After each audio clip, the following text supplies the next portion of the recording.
Le film a été repoussé plusieurs fois. Enfin, ça y est, ça sort le 28 octobre. On a tous connu des moments difficiles, forcément une période qui n'est pas facile. Le film, il sort enfin dans quelques semaines. C'est un soulagement, j'imagine. Oui, enfin, effectivement. Et puis c'est un soulagement aussi de voir qu'il y a des gens dans une salle. Donc merci d'être venu et d'avoir bravé le froid. Ouais. Pardon? On peut pas vous mettre en lumière? Alors ça, c'est pas de mon ressort. On va tous sortir les iPhones avec la lumière, la torche. On va tous nous éclairer comme ça. Alexandre. On se rapproche. Oui, dites-moi. Oui, pardon. Tu voulais dire quelque chose? Peut-être qu'on se met... Moi, je propose qu'on se mette là plus proche. Comme ça, on va mieux nous voir. On aime bien le contact. Ça nous manque avec ce temps Covid. C'est un peu plus de lumière. C'est mieux? On vous voit mieux. Merci. Merci. L'idée du film, comment elle est venue? C'est lequel des deux qui a eu l'idée du film? C'est venu ensemble? Comment ça s'est passé? C'était dans un Kinder. J'ai ouvert. Non, alors en fait, l'idée du film, c'est ma rencontre avec Alex. Moi, j'avais en tête d'écrire un film identitaire sur le genre. C'était quelque chose qui me touchait particulièrement. Et quand en fait, j'ai rencontré Alexandre via les réseaux sociaux, Instagram, parce que moi j'avais un autre projet, je cherchais un personnage comme lui. Et en fait, je me suis retrouvé face à quelqu'un qui m'a bluffé de par sa lumière et par sa liberté, en fait, d'être complètement ce qu'il est lui et d'assumer complètement, entièrement ce qu'il était. Voilà. Je pense que nous tous, enfin je pense non, c'est comme ça, c'est nos gènes. Nous avons tous du masculin et du féminin. Voilà, l'homme a son féminin aussi, et la femme a son masculin. Et il y en a qui l'assument plus que d'autres pas du tout, d'autres vraiment beaucoup. Alex assume complètement cette partie féminin et il a travaillé à travers ses années dans le mannequinat, en tant que mannequin, avec ses performances, et il a travaillé ce féminin-là. Et je trouvais ça très beau, en fait. Et quand je l'ai vu sur Instagram en défilé pour Jean-Paul Gaultier en femme, j'étais bluffé. Je me suis dit, mais c'est qui ce personnage? Il faut absolument que je le rencontre. Et voilà, et ça a donné Miss, ce film. C'est ma rencontre avec Alex, en fait. C'est au moment où vous vous êtes rencontrés que l'idée est apparue comme dans un Kinder Surprise, finalement. C'était Alexandre Miss France, c'était quand même, Miss France, c'était vraiment une plaisanterie. Hein. On était comme ça, et je lui disais, mais quel serait le climax pour un garçon qui veut explorer sa féminité, mais qui puisse atteindre le grand public? Et alors il me dit, Marianne, la Marianne de France. C'est peut-être un peu compliqué, Marianne, un garçon. Et puis je sais pas pourquoi j'ai dit Miss France. Alors il a éclaté de rire, j'ai éclaté de rire aussi. Et il m'a dit... je lui ai dit, fais-moi une Miss France, Ruben, c'est ça. Et puis voilà. Du coup, évidemment, la première question qu'on a envie de vous poser, Alexandre, lorsque on voit le film, c'est est-ce que c'est un rôle de composition? On voit que l'idée est venue à travers votre personnalité également, mais est-ce que c'est un rôle de composition? Est-ce que vous aviez envie d'être... Vous n'aviez pas envie d'être Miss France quand vous étiez... Si, bien sûr, on a tous envie d'être Miss. Vous n'avez pas envie d'être Miss France? Alors, non, je dis ça parce que... Peut-être que je connaissais la réponse. Non, mais du coup... Miss France, quand vous étiez enfant ou pas? Non, d'accord. Moi, je voulais être Indiana Jones quand j'étais petit. Je voulais faire vivre plein d'aventures. Mais Miss, c'est une sacrée aventure, hein, mais j'ai pas le fouet. Voilà, c'est juste ça. Qu'est-ce qui était le plus compliqué à jouer pour ce film, Miss? Le plus compliqué, c'est d'avoir faim. Parce que j'ai dû perdre 10 kilos pour ce film et je ne mangeais rien, quasiment, vraiment. Et avoir beaucoup d'endurance, c'est-à-dire que porter des talons, avoir un corset, porter des vêtements qui ne vous vont pas forcément, enfin qui sont pas là pour... c'est pas très confortable tout ça. Donc c'est vraiment cette endurance-là et en même temps voilà, d'être juste, d'être vrai. Donc oublier la douleur, oublier tous ces trucs-là. Donc ouais, c'est peut-être ça, c'est peut-être plus physique la difficulté. Alors, cela dit, les filles Miss hallucinaient quand même de ton endurance parce qu'elles avaient toujours mal aux pieds. Les Miss, alors je mettais en talons, elles mal aux pieds, j'en peux plus.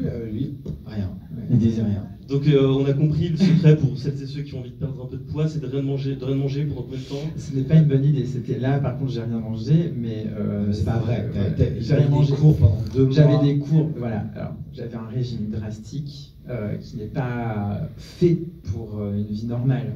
C'est vraiment pour le film, pour perdre beaucoup de poids et beaucoup de masse musculaire en un temps très court. D'ailleurs, j'ai tout repris aussi vite. Non, là ça va, mais voilà, juste après le film, j'ai repris du poids. Mais oui, j'avais 2 heures de cours de barre au sol tous les jours pendant 2 mois pour replacer mes muscles d'une manière voilà, à ce que ça soit plus fin, plus élancé, avoir un plus beau port de tête aussi. Et 2 mois aussi de coaching en comédie, parce que c'est ma première expérience. J'ai jamais fait de cinéma avant, j'ai jamais joué. Des courts-métrages? En fait, c'était vraiment... j'ai jamais vraiment... je pouvais pas dire que je jouais à ce moment-là. C'était vraiment de manière assez superficielle. Je n'imaginais pas à quel point le travail d'acteur était aussi fort. Là, ça a pris une toute autre dimension. Alors justement, vous parlez de justesse dans le jeu. Quand on voit qu'il y a énormément d'émotions dans le film, et on voit que les larmes ne sont pas jouées, on voit que ce sont des vraies larmes. Me trompe-je? Ah non, c'est des vraies larmes. On est d'accord, hein? Oui, écoutez, j'étais à fleur de peau, j'avais faim. C'est ma tactique en fait. Non mais le budget Kleenex était très conséquent sur le film, il faut le dire. La production. Non, en fait, Alexandre, c'est un diamant brut, quoi. C'est vraiment, pour un réalisateur, c'est extraordinaire d'avoir en face de soi quelqu'un qui est en train d'éclore en fait complètement. C'était chaque jour qui passait. Au début, il était très impressionné, tournait avec des acteurs comme Isabelle Nanty, Thibaut Lambert. Et en fait, très vite, au bout du 2e jour, je me dis, mais Alex, ne sois pas impressionné, c'est eux qui sont impressionnés. Les acteurs étaient impressionnés par la nature d'Alex, en fait, d'Alexandre. Et ouais, je pense que c'est assez rare, en fait. Il vivait les scènes, il jouait même presque. Oui, c'est vrai, j'ai vécu pendant 2 mois à 100%. Vous étiez Alexandra? J'étais Alexandra, Alex et Alexandre. J'étais ces 3 personnes à la fois dans une. C'était une expérience. Et ça va mieux ou pas? Oui, ça va beaucoup mieux. Ruben, on a parlé des Miss. Oui. Comment elles ont été choisies, les Miss qui sont Miss? C'est des comédiennes, c'est des Miss, c'est des mannequins? Alors c'est un mélange. C'est un mélange. Il y a des actrices qui jouent les Miss et il y a les Miss qui font l'actrice. Donc en fait, les Miss disaient aux actrices comment il fallait se tenir, comment elles faisaient, et les actrices donnaient des petits coups de main aux Miss qui n'étaient pas habituées aux caméras. J'ai fait un casting autour d'Alex, en fait. Voilà. J'avais Alexandre, et effectivement, pour que tout ça sonne bien, voilà, c'était vraiment c'était des détails près, c'est un épaule, un truc, un cheveu. J'ai dit oui, mais là, avec Alex, même toutes les costumes, les tenues étaient faites d'abord sur Alex et après elles étaient répliquées sur toutes les Miss. Donc voilà, il fallait vraiment que ce soit une osmose parfaite autour d'Alex et à aucun moment on se dise c'est un intrus là-dedans. Alexandre, justement, comment ça s'est passé le tournage avec les Miss?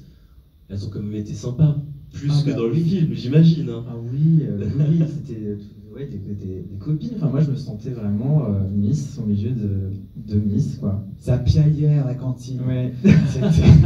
Elles étaient là, ouais, des robes de... Mais elles avaient le droit de manger. Du coup, je boudais un petit peu quand même. Voilà. Mais bon, après, ça allait très bien. Comment ça s'est passé le fait d'avoir plusieurs guests? On a des guests, Sophie Tellier, on a Miss Shaima. Alors, Vailama Chavez, voilà. 19, ouais. Voilà. Vite comment on convainc les guests de participer? On leur demande. Et ça a été difficile, elles ont accepté tout de suite? Non, mais en fait, c'est un process. Je suis allé au tout début frapper à la porte du comité Miss France.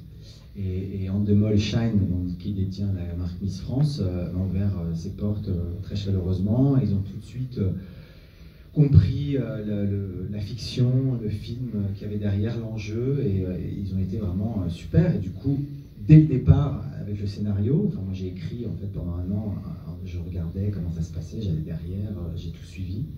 J'ai emmené mon équipe technique au concours Miss France, ils étaient comme ça, ils hallucinaient, pour certains c'est la première fois, on était en live là-bas.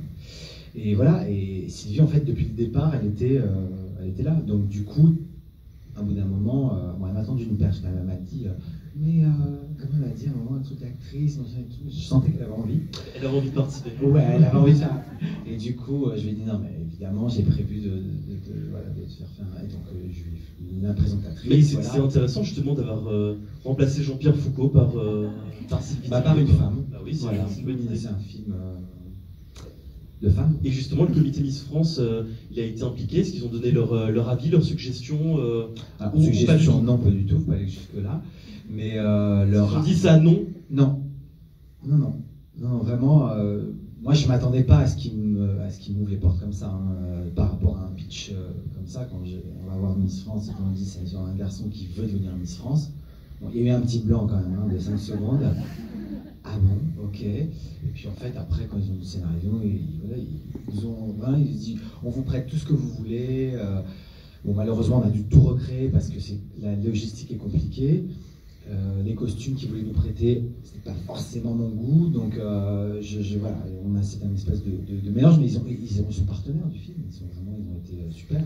Et du coup, Vaïmalama Chavez, ce qui était intéressant, voilà, la Miss France 2019, ce qui était intéressant, je l'avais entendu parler, en plus, je dis ça colle bien cette année-là, c'est qu'elle avait un très beau discours sur le féminin, parce qu'en fait, elle vient de Tahiti, et le rapport au corps, au féminin, au masculin est complètement différent à Tahiti qu'en France, par exemple. Et c'était très joli ce qu'elle disait, les mots qu'elle portait sur ça. Et du coup, j'ai dit, tiens, c'est parfait. Elle avait vraiment compris, elle était très touchée de participer dans ce film. Alexandre, vous venez du monde de la mode, du monde du mannequinat, un court-métrage, une série, et puis maintenant le premier long-métrage. Donc le cinéma, c'est une nouvelle aventure pour vous. Oui, c'est un autre espace de liberté qui est extrêmement intéressant et enrichissant, que j'ai envie de revivre encore plein d'aventures comme celle-ci. Et il attend la proposition d'Indiana Jones. Oui, Indiana Jones 5. Oui, Indiana Jones, pourquoi pas. Oui, on attendra un petit peu. Là, cette fois, il va falloir que je prenne peut-être un peu plus de muscles. Je vais pouvoir manger.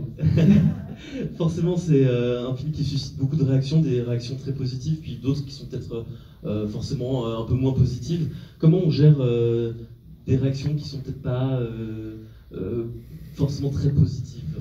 Alors, depuis qu'on montre le film, on n'a jamais eu de réaction négative. On a des réactions de doute, de questionnement, voilà, et c'est toujours très constructif en fait. Donc c'est super, on a toujours des débats super intéressants. Je me souviens pas. Non, c'est. En fait, vous savez quoi? On répond. Ah non, même pas. En fait, c'est des gens qui n'ont pas vu le film et qui se posent des questions en fait. Ouais. Qui peuvent se dire oui, mais c'est par rapport à un transsexuel. Je dis non, déjà c'est transgenre, et en plus ce n'est pas une transgenre, c'est juste un garçon qui veut explorer sa féminité, voilà, mais s'il n'a pas envie de changer d'identité. Et donc bon, après évidemment, je pense que c'est pas évident de tout comprendre quand on n'a en plus pas vu le film, effectivement. Donc, mais c'est bien, ça crée du débat, ça crée du lien, ça crée de l'échange, et c'est ce qu'il faut aujourd'hui. Et voilà, il faut que la culture perdure, et c'est bien de vous voir là ce soir, parce que c'est difficile en ce moment pour toute la culture, mais c'est ce qui, je pense, nous fait du bien, nous met du baume au cœur pendant qu'on était enfermés en Covid. Moi, je lisais beaucoup, je regardais des films et j'écoutais de la musique, c'est que de la culture. Alexandre, vous souhaitiez rajouter quelque chose? Non. J'ai cru voir. Non, je valide tout ce que Ruben a dit. Il valide tout ce que je dis. Tout simplement. Ruben, vous aussi, vous êtes acteur. Comment on passe de la casquette d'acteur à la casquette de réalisateur? Bon, on change de casquette. Question suivante. Je l'ai question. Bah non, en fait, acteur, c'était une façon de m'exprimer, mais j'ai compris. J'en ai pris 10 ans, parce que j'ai fait 10 ans ça. Mais j'ai compris, en faisant mon premier film La Cage Dorée, que j'étais pleinement moi-même et enrichi derrière la caméra de toute la construction que ça demande un film, en fait. Du début jusqu'à la fin, puis j'écris mes films, donc de l'écriture jusqu'à la fin, et la construction de toute l'équipe, et comment, tout, vous décidez tout, ça, vous décidez la couleur de ce papier-là, tout le monde vous pose des questions toutes les 3 secondes, vous devez avoir réponse à tout. Et tout ça, ça me va, en fait. Moi, j'adore être chef d'orchestre, j'adore mener une troupe, et acteur, en fait, je me suis dit, je ne suis pas une personne qui patiente et qui attend le désir de l'autre. Voilà. Je me dis, il faut que je prenne ma vie en main, je ne vais pas attendre que l'autre ait envie de moi. En fait, une personne, le réalisateur. Et du coup, voilà. Donc, je suis bien de l'autre côté, très bien. Vous avez remercié, dans le générique de fin du film, vous remerciez les personnes qui vous ont mis des bâtons dans les roues. Oui, c'est important. Et vous avez aussi remercié Fanny Ardant, Philippe Catherine, Isabelle Adjani, Uriel Robin et Monica Bellucci. Pourquoi? Je vais poser cette question, c'est génial. Merci. Pourquoi ces acteurs et ces acteurs, c'est des acteurs qui ont lu le scénario, actrices, voilà, et qui, pendant un moment, étaient susceptibles de jouer dans mon film. Après, c'est des problèmes de date, c'est des problèmes de beaucoup de choses, voilà. Mais c'est des gens qui étaient très bienveillants. S'il y a un 2, peut-être qu'ils seront dans le film. C'est la suite. Non, on va retravailler. Cette chaise n'est pas prévue, je suis désolé, monsieur le directeur. J'ai caché une chaise. Ah, ça se remet. Ah ben non, c'est mobile, c'est Lego. Pardon.